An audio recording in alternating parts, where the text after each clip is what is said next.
شب قدر کو شب قدر کیوں کہا جاتا ہے؟ آج آپ حضرات کے سامنے ہم یہ بات رکھتے ہیں۔ دیکھیے، شب قدر کو شب قدر کہنے کی 3 وجہ ہے، اور تینوں وجہ بالکل صحیح ہے۔ شب کے معنی رات کے آتے ہیں، اور یہ فارسی زبان کا لفظ ہے، اور قدر کے 3 معنی آتے ہیں۔ قدر کے ایک معنی ہے عظمت اور شرافت، تو شب قدر کا معنی ہوا عظمت والی رات، شرافت والی رات۔ اب ظاہر سی بات ہے، اس رات کی عظمت اور شرافت کیا ہے؟ پہلی عظمت اور شرافت تو یہ ہے کہ یہ ایک رات 1000 مہینوں کی عبادت سے زیادہ بہتر ہے۔ اس سے زیادہ عظمت والی اور کیا رات ہوگی؟ اس سے زیادہ شرافت والی اور کیا رات ہوگی؟ اسی طرح سے اس رات کی عظمت اس بات سے آپ لگا سکتے ہیں کہ قرآن جیسی عظیم الشان کتاب اللہ نے اس رات کے اندر نازل کیا۔ انا انزلناہ فی لیلۃ القدر، ہم نے قرآن کریم کو اس رات میں نازل کیا۔ تو قرآن کریم جو اللہ کی آخری کتاب ہے، سب سے عظیم کتاب ہے، سب سے عظیم المرتبت کتاب ہے، اللہ نے اس رات میں اس کتاب کو نازل کیا تو شب قدر کے اندر نازل کیا۔ لہٰذا شب قدر یہ عظمت والی رات ہے، شرافت والی رات ہے۔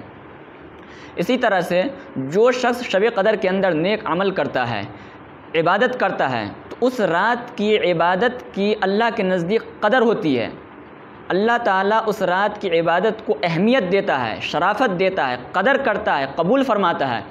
تو اس حساب سے اس رات کو شب قدر کہا جاتا ہے، یعنی شب قدر کا معنی ہوا قدر والی رات، عظمت والی رات، شرافت والی رات، کہ اللہ نے اس رات کو بہت زیادہ عظمت دی ہے۔ اس رات میں قرآن کا نزول ہوا، اللہ نے اس رات کو 1000 مہینوں کی وجہ سے بہتر قرار دیا ہے۔ اس رات کے اندر فرشتے نازل ہوتے ہیں، اس رات میں اللہ تعالیٰ آسمانی دنیا پہ نازل ہوتا ہے، اور پوری رات سلامتی والی رات ہوتی ہے۔ تو اس اعتبار سے یہ عظمت والی رات ہے، اور اس رات میں کیے گئے اعمال کی اللہ تعالیٰ قدر فرماتا ہے، اس لیے اس کو کہا جاتا ہے شب قدر، یعنی قدر والی رات، عظمت والی رات، شرافت والی رات۔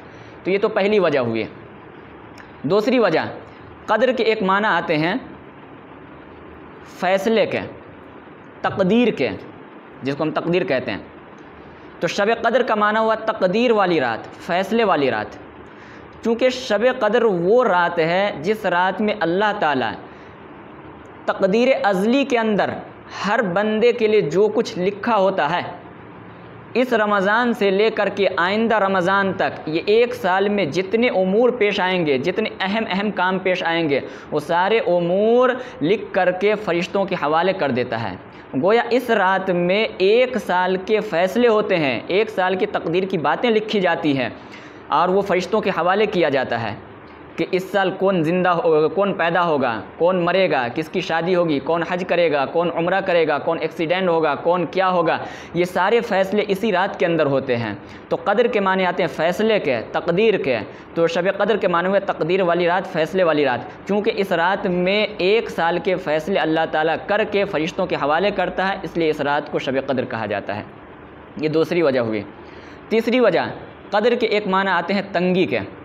قرآن کریم میں ان ربک یبسط الرزق لمن یشاء ویقدر، اللہ تعالیٰ جس کے لیے چاہتا ہے روزی کو پھیلا دیتا ہے، وسیع کر دیتا ہے، اور جس کے لیے چاہتا ہے روزی کو تنگ کر دیتا ہے۔ تو قدر یقدر کے ایک معنی عربی میں تنگی کے بھی آتے ہیں۔ تو شب قدر کا معنی ہوا تنگی والی رات۔ اس رات کو تنگی والی رات کیوں کہا جاتا ہے؟ چونکہ اس رات میں بے شمار فرشتے آسمان سے زمین پر آتے ہیں۔ حضرت ابو ہریرہ رضی اللہ عنہ کی روایت ہے، وہ فرماتے ہیں کہ ان گنت فرشتے اللہ تعالیٰ آسمان کے دروازے کھول دیتے ہیں، اور بے شمار فرشتے، ایک حدیث میں آتا ہے کہ کنکریوں کی تعداد سے بھی زیادہ فرشتے آج کی رات میں دنیا میں نزول فرماتے ہیں، زمین پر آتے ہیں، امت محمدیہ سے ملاقات کرتے ہیں، ان کو سلام کرتے ہیں، ان سے مصافحہ کرتے ہیں، ان کی دعاؤں پہ آمین کہتے ہیں۔ تو بے شمار فرشتے چونکہ آسمان سے نازل ہوتے ہیں، اور اتنے نازل ہوتے ہیں کہ ان کے نازل ہونے کی وجہ سے زمین تنگ ہو جاتی ہے، زمین پر پاؤں رکھنے کی جگہ نہیں ہوتی، گویا زمین تنگ ہو گئی۔